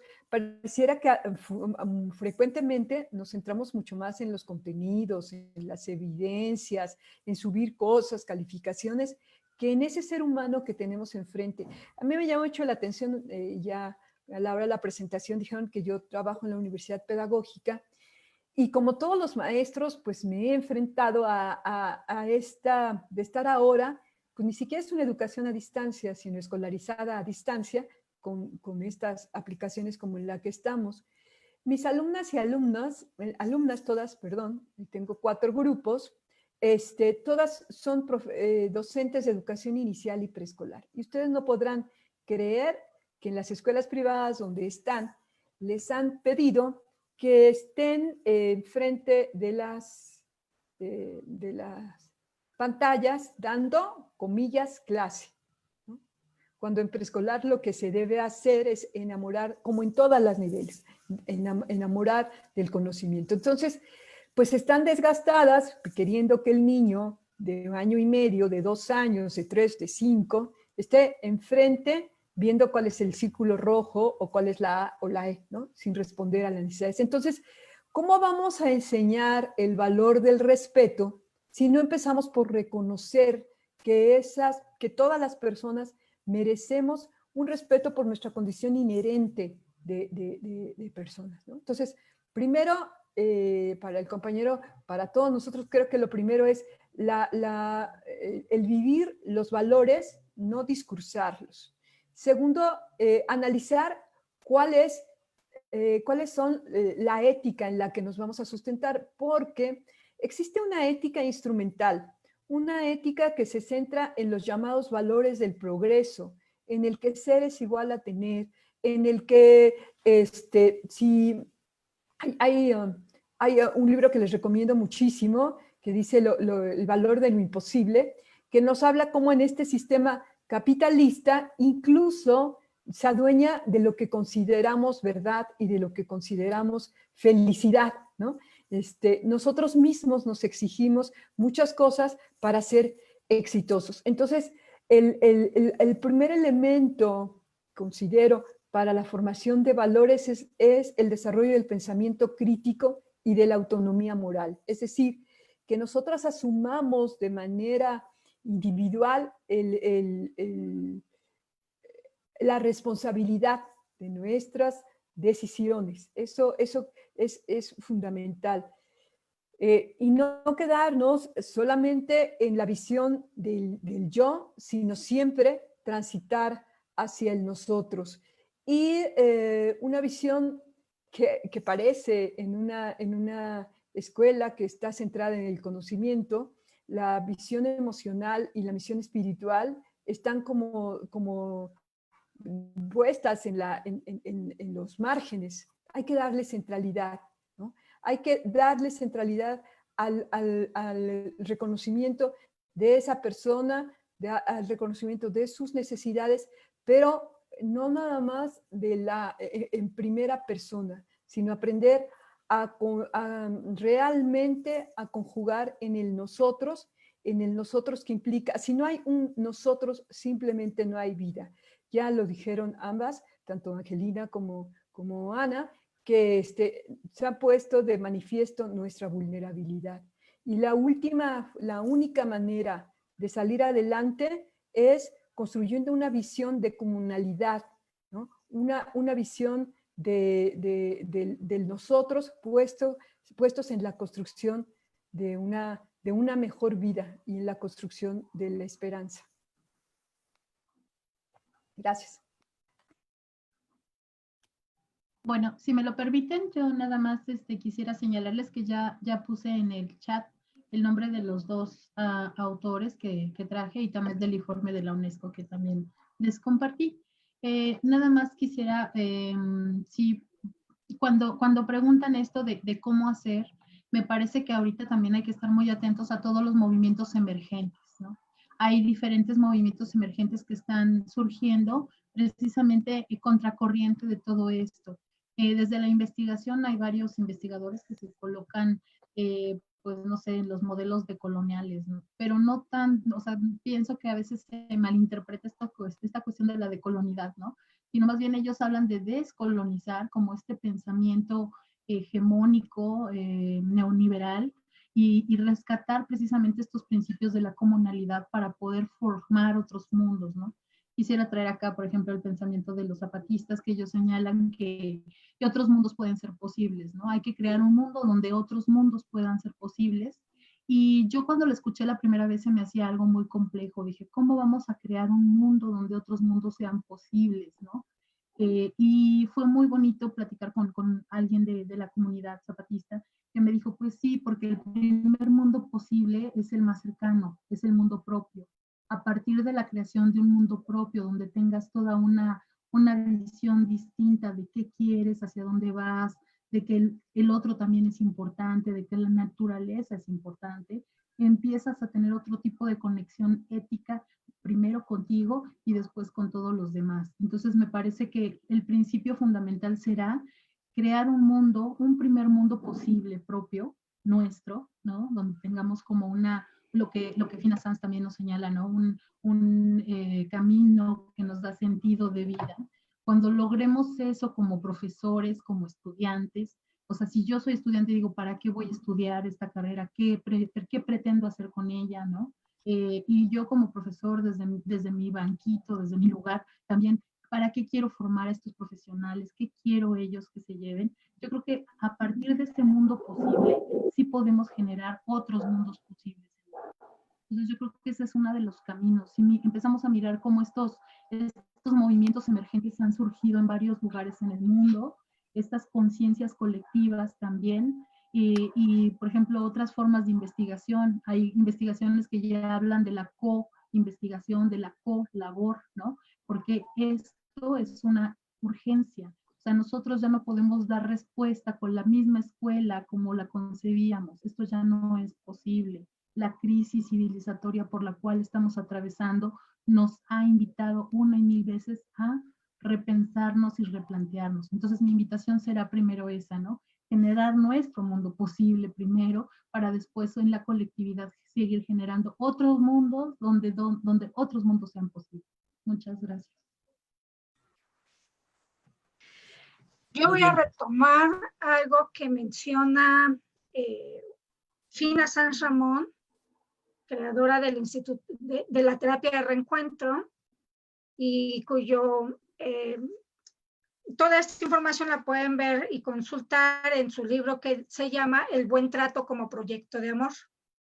Ella menciona que el producto de la violencia es justamente producto de un modelo maltratador, un modelo de violencia que ha permeado durante muchos años, ¿no? Con todo un sistema patriarcal que hay detrás, en donde justo el maltrato, ¿no? Provoca estas visibilidades de violencia. Sin embargo, la violencia también, pues, está normalizada.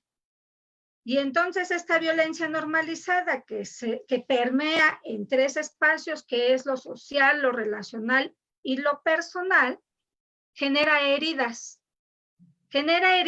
internas en las personas, en los individuos.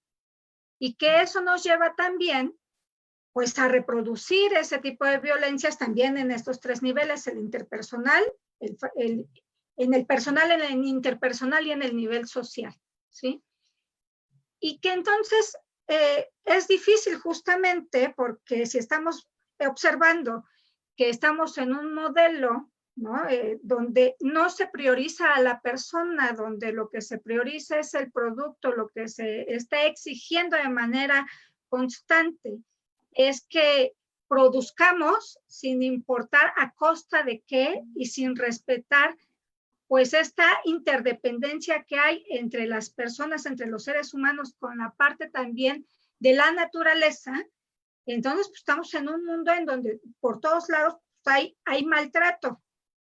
Y si le juntamos ahorita toda esta complejidad del COVID, y si le sumamos esta complejidad de que ya no nos podemos observar presencialmente, que no nos podemos abrazar, que no podemos estar en ese contacto, ¿no? Del establecimiento de la mirada, del sentir la energía de la otra persona, ¿no? De poder escucharla con otros sentidos, ¿no? Entonces de pronto se vuelve algo sumamente complejo. Ella en este libro justamente lo que indica es, necesitamos modelos alternos. Si queremos contrarrestar el maltrato, necesitamos generar un paradigma opuesto que se llama bien trato o buen trato. Pero aquí hay algo muy interesante, porque lo que sabemos que lo que no se nombra no existe. Si ustedes le ponen en la computadora el verbo maltratar, existe y se conjuga perfectamente. Y está el verbo y está el sustantivo con una serie de contenidos, de valores, ¿no? Que le dan fuerza justo a la palabra, al verbo y al sustantivo. Si ustedes le ponen en la computadora bien tratar, aparece como una palabra inexistente, como algo que no existe. Entonces no existe ni el verbo, ni el sustantivo, ni el contenido en cuanto a valores que pueda sostener un paradigma de esta naturaleza. Luego entonces ahí hay un trabajo enorme para todos y todas, ¿sí? Que es, ¿qué significa el buen trato? Pues el buen trato va a ser justamente ese modelo que a mí me permita crear un polo diferente a lo que es un maltrato, ¿sí? Y lo pongo en estos contextos porque en las instituciones de educación superior hay mucho maltrato en diferentes niveles. Y cuando estamos hablando justo de formar en ética y en valores, con un modelo que es maltratante, pues pareciera una contradicción. Entonces es muy importante crear un modelo de buen trato en las instituciones educativas en todos los niveles, desde la educación inicial hasta la educación superior, ¿sí? Pero es un modelo de buen trato que no lo tenemos construido, que se tiene que construir día a día, ¿sí? Y que en esto cabe justamente esto que decía Ana Solís, ¿no? De cómo podemos construir muchos mundos, ¿sí? Diferentes y no uno solo. Ajá. Pero eso justo, este modelo de buen trato, pues implica justamente mucha creatividad. Porque como no hay un modelo, pues podemos hacer todos los que nosotros queramos, ¿sí? Basados justamente en el amor, en el respeto, en la solidaridad, en la sororidad, ¿sí? Pero yo tengo que definir en lo personal, para mí, qué es el buen trato. ¿Qué es cómo se come? ¿Qué valores tiene? ¿No? Volverme a escuchar implica todo un reto, pero es volverme a escuchar como persona y también volverme a escuchar como profesional. Porque entonces recordemos que también el docente es un modelo.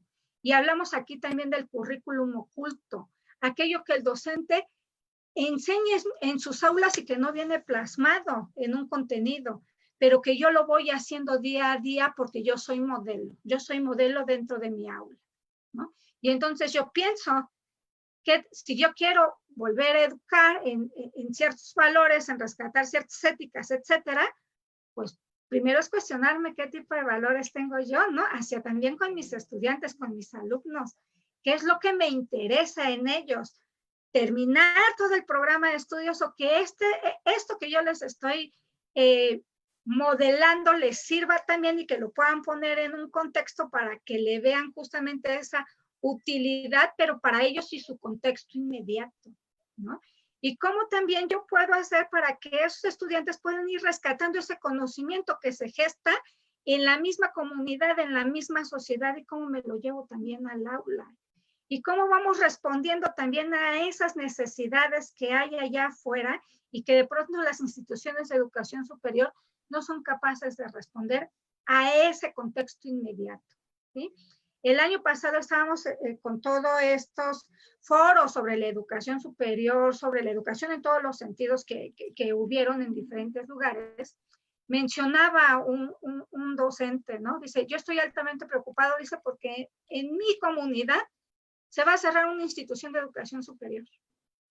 Y la comunidad no dice nada al respecto porque se vaya a cerrar.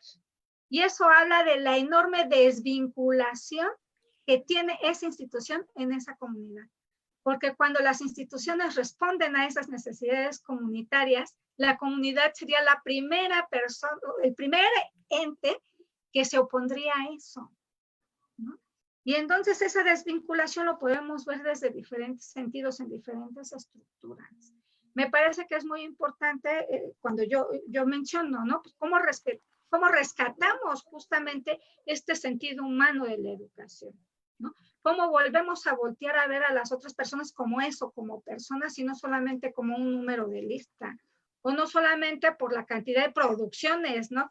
Y de las evidencias y de los portafolios de evidencias que yo pueda mandar, ¿no? Para poder mostrar que ese es mi trabajo, ¿sí? En el momento en que nosotros podamos empezar a tratar a esos alumnos como personas, ¿no? A mostrarnos interesados por lo que les está ocurriendo y demás, pues entonces podemos tener ya más este punto de comunicación, este punto de acercamiento, y lo demás también se va a ir dando, ¿no? Como esta sinergia en donde yo como profesor soy la primera modelo, ¿no? Para poder justamente bien tratar y decir, bueno, pues el buen trato para mí está basado en el respeto, en la cercanía, en la escucha, en la empatía, pero lo voy modelando junto con ellos, ¿no? Porque no es algo que de esta manera se enseña, pues es que pueden haber muchas, no solamente una, ¿no? Entonces, me parece que este modelo de buen trato y estos que después se traducen también a un nivel social como proyectos de amor, eso es algo que se requiere seguir trabajando, sobre todo en un país que ha sido azotado fuertemente por mucha violencia en diferentes niveles. Y entonces, bueno, yo hasta aquí dejo en este momento mi intervención. Gracias. Yo, perdón, nada más para hacer un anuncio. Dentro de los comentarios que venían en el chat, algunos tienen las inquietudes de que podamos poner alguna o referenciar algunas bibliografías en algún drive o en algún repositorio. Entonces, compañeras, me tomé la pequeña libertad de generar uno, y ya generé el drive, ya lo puse ahí, puse las lecturas tanto de Canclini como de Pla, y si alguna de ustedes quiere también colaborar con alguna de las bibliografías para que se puedan pues también agregar al drive. Ya está ahí para todos ustedes. Gracias.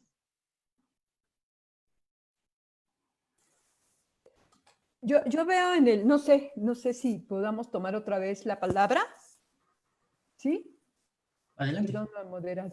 Adelante, Sebastián, por favor. Sí.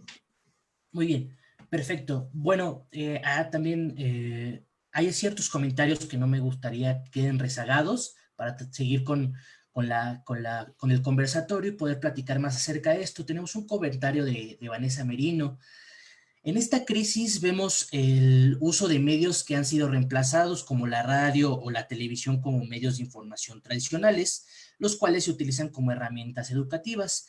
Aquí en México, con el programa Aprende en Casa, que fue transmitido en la TV, otro en Argentina, usan la radio, por ejemplo.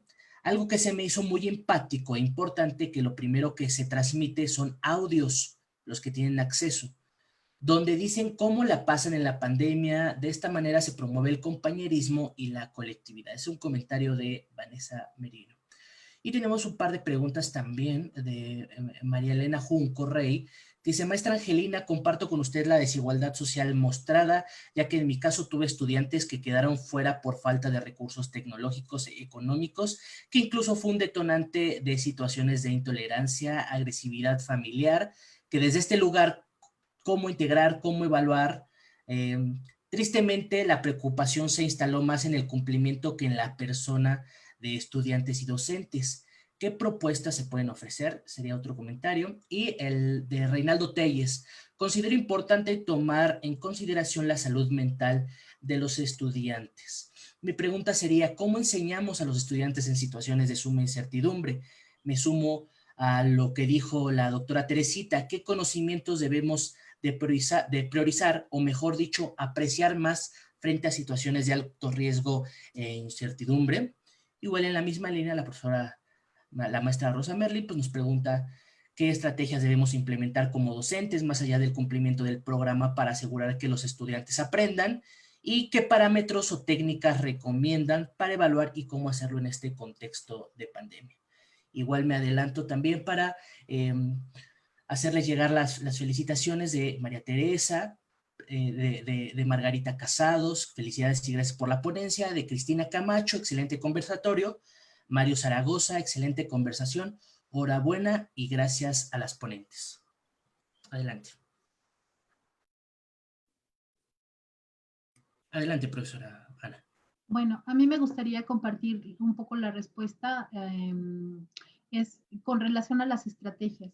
Pienso muy importante recuperar como esta mirada donde los estudiantes puedan hacer, bueno, también eso también depende mucho del área, ¿verdad?, de conocimiento.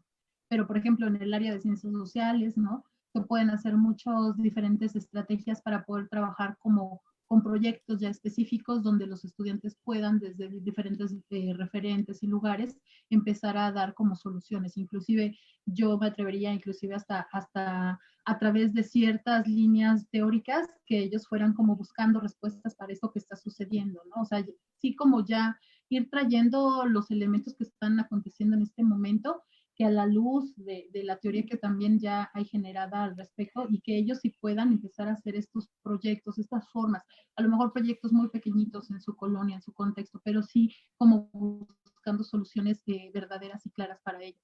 Y ya podríamos hablar que se puede también evaluar a través de diferentes estrategias donde tú muy claramente desde el principio le digas qué esperas de ese proyecto, ¿no? Que todo sea muy puntual, que todo el mundo tenga como mucha claridad de qué se va a evaluar, qué se espera de ello, y que se abone, más que revisar si se cumplió con todo en el proyecto y demás, sino más bien poner sobre la mesa cuáles son las soluciones alternativas que se generaron a través de ese proyecto, y que se mire cuál es la viabilidad, etcétera, se discuta un poco más sobre el proyecto mismo y cuáles serían sus alcances, etcétera.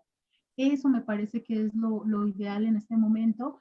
Y también, pues ahí hay un rescate teórico, ¿no? No es que nos vayamos allá a la deriva con cualquier cosa, sino de verdad ir relacionando el momento, la situación, lo que estamos viviendo en la realidad de este momento, con otras formas de construir soluciones. Me parece que esa es una de las formas alternativas que podemos establecer como una estrategia de aprendizaje.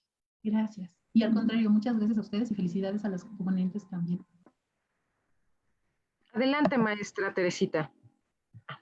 Sí, muchas gracias. Pues creo que tenemos como un momento histórico que nos permite pensar de otra forma el sentido de educar, que nos permite reconsiderar qué es el currículum, para diseñar políticas públicas, políticas institucionales que nos ayuden a minimizar la desigualdad, a una mayor equidad de género, a visibilizar todos los elementos que se han normalizado en relación a la violencia, para analizar nuestro rol como docentes, para analizar el rol de los estudiantes, qué significa el aprendizaje como praxis, como práctica transformadora, cómo repensar las estrategias didácticas que nos permitan prever rutas diversificadas, ¿no?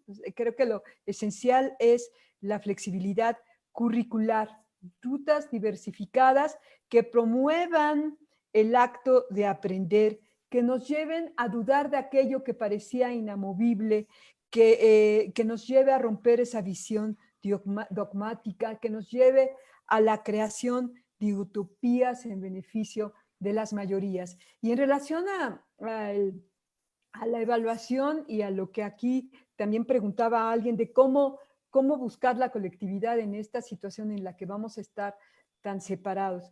Primera, creo que hay que repensar el fin de la evaluación, ¿no? La evaluación de repente, el sexenio anterior se convirtió en algo que era para perseguir, ¿no?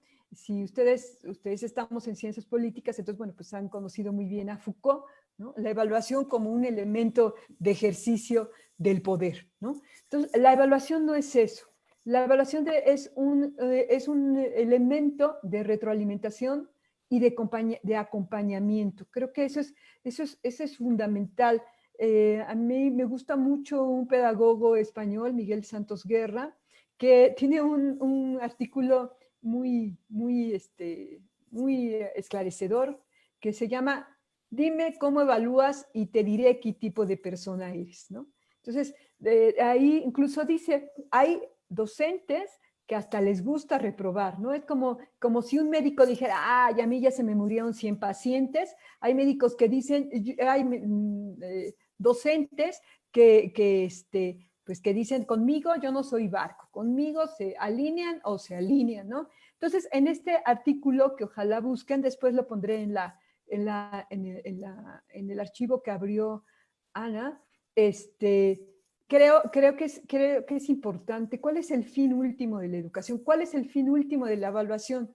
Y entonces la evaluación tiene como fin último promover el desarrollo de los seres humanos y de las sociedades, no de vigilar y castigar, no de cerrar tuercas y enseñar quién manda ahí, ¿no?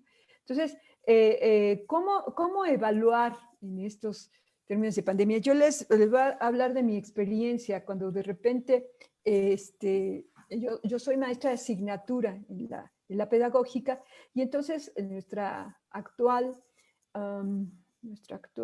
rectora piensa que los maestros de asignatura, todas nuestras horas debemos estar enfrente, no importa qué más, y que además todas las horas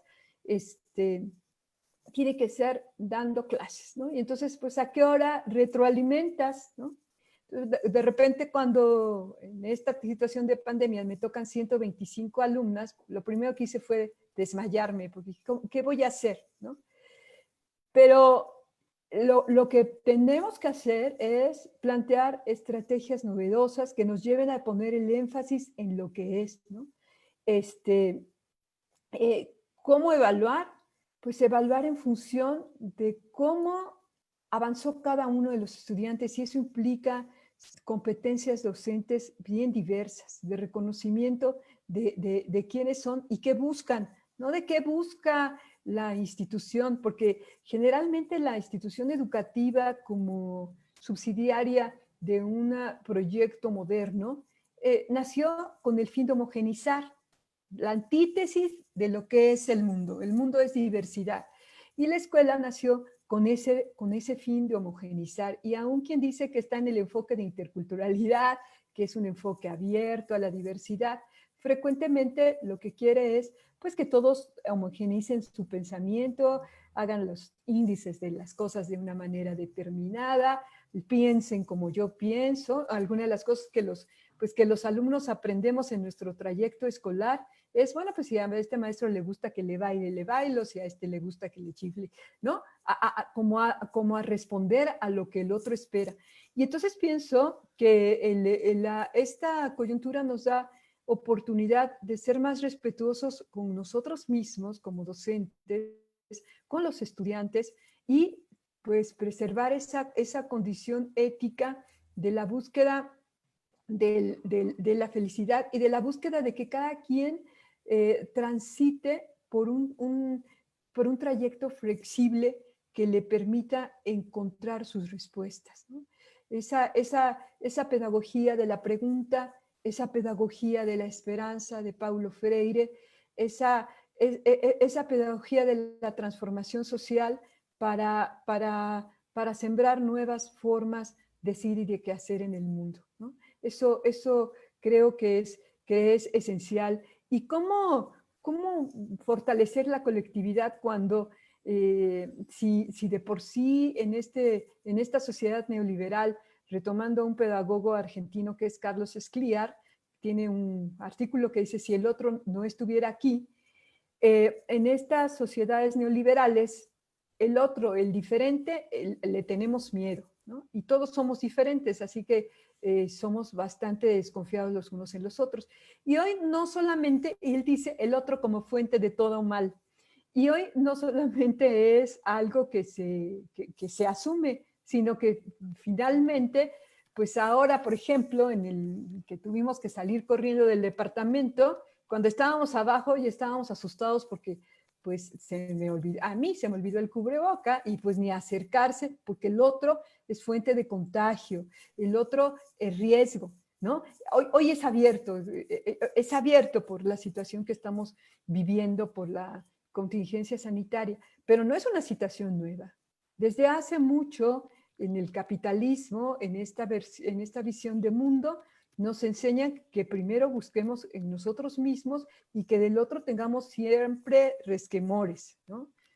Entonces, creo que para que sea en esta institución educativa fragmentada, en esta institución educativa que va a tener que distanciar por seguridad, tendremos que reinventar la escuela. Gil Antón y Teresita Garduño dicen que algo que ellos plantean es que todas las escuelas de educación básica, por ejemplo, sean multigrado, para que haya realmente un trabajo entre pares, ¿no? Entonces, y en la educación superior, pues también... Teresita, sí. Nuestro tiempo se está cortando. Gracias. Yo te agradezco muchísimo y bueno, si este punto de vista que no nos dio tiempo de explayarnos como quisiéramos, sí, y gracias. a lo mejor lo guardamos para las referencias o lo que se vaya a hacer como a modo de resumen. Yo les quiero agradecer muchísimo a todas las personas que asistieron el día de hoy, a Sebastián, a Rosa, a la licenciada Paola, a Anita, a Teresita, a Angelina. Y bueno, a modo de resumen, voy a tratar de evaluar los puntos más importantes que me parecieron, son muchos. La inestabilidad de Internet no me permitió estar al 100% como yo quisiera, ofrezco una disculpa, pero bueno, aquí se quedan algunas líneas para que nos vayamos como una manera de cierre y de reflexión. Sabemos que como educadores tenemos un reto para transformar la educación y esto implica sembrar justicia social, una conciencia política y un cuidado ambiental, ¿no? Sabemos que estas cuestiones digitales nos pueden llevar, si no tenemos estas estrategias que estamos hablando sobre la empatía, nos pueden llevar a ser más individualistas. Y sabemos también que ser nativo digital no implica que necesariamente este tipo de tecnologías se utilicen para la educación, que hay una brecha digital entre las generaciones de estudiantes y los diferentes docentes que se están enfrentando a estas condiciones en donde requerimos una capacitación urgente, ¿no? Y se abren las brechas digitales nuevamente. Sabemos que este cambio de pandemia, este cambio de hábitos debido a la pandemia nos lleva a, por ejemplo, cambios de hábitos, cambio en nuestra privacidad, en horario de las actividades, y bueno, que el cerebro va priorizando la parte de la sobrevivencia humana. Sin embargo, necesitamos ser más empáticos con los alumnos y con los estudiantes para tener un acercamiento emocional. Y algo súper importante que está ocurriendo es ya tenemos desigualdad por pandemia, desigualdad económica, desigualdad social, desigualdad en la cuestión sanitaria, pero también la parte del género, vemos que las mujeres tenemos una sobrecarga mayor en esta situación en donde está la parte de la docencia, de hacer actividades domésticas, el cuidado con los hijos, entonces estás conectada con los hijos atendiéndolos en la escuela y aparte estás haciendo tu home office y eso dificulta mucho y no es algo que no se ve, no se visibiliza. Por otro lado, otra cuestión súper importante que platicamos, que estuvimos escuchando con ustedes, es sobre el tratarnos bien o el bien tratarnos, el buen trato, que no existe esa palabra como la forma de conjugarnos y que para muchos de los que nos están escuchando el día de hoy pueden decir, o sea, eso no existe, ¿cómo? ¿No? Nunca lo había escuchado, está mal dicho, porque así suena. Sin embargo, estamos tan acostumbrados a esta palabra de maltrato que está tan naturalizada que el buen trato nos parece como, ¿no? ¿Existe? Y habría que cuestionarnos qué tanto eso lo llevamos a nuestra vida cotidiana. Otro de los comentarios que me parece que con este podemos ir cerrando, una de nuestras ponentes nos decía vivir los valores. Entonces tenemos mucha teoría, mucha cuestión en donde cada escuela tendrá sus propios valores, misión. Sin embargo, si no vivimos los valores y vivir el respeto, no nos damos cuenta que nos lleva a una sobreexigencia que volvemos a tomar por este tipo de maltrato. Y bueno, en general, cierro también con que la evaluación o una sugerencia que se da para la evaluación docente es poder hacer, yo sé que es muy complicado para los docentes que estamos aquí, pero estar observando a nuestros alumnos, tratar de ser empáticos y un desarrollo individual, ¿no? En esta cuestión, ser flexible y lo más importante, ser feliz. Con esto cierro nuestra conversación del día de hoy, a menos de que alguien quisiera hacer un comentario final. Con esto daremos cierre a nuestra conversación. Yo les agradezco mucho a todos los participantes, a quienes escribieron, a quienes se lograron conectar. Y bueno, de todos modos, esta sesión se está grabando para quienes no por debido a las situaciones de luz, no tuvieron algún problema de internet, pero bueno, agradezco mucho a los que pudimos estar aquí, aunque sea un ratito. Y bueno, si alguien quiere decir algo más para hacer este cierre, y si no, con esto terminamos el conversatorio del día de hoy.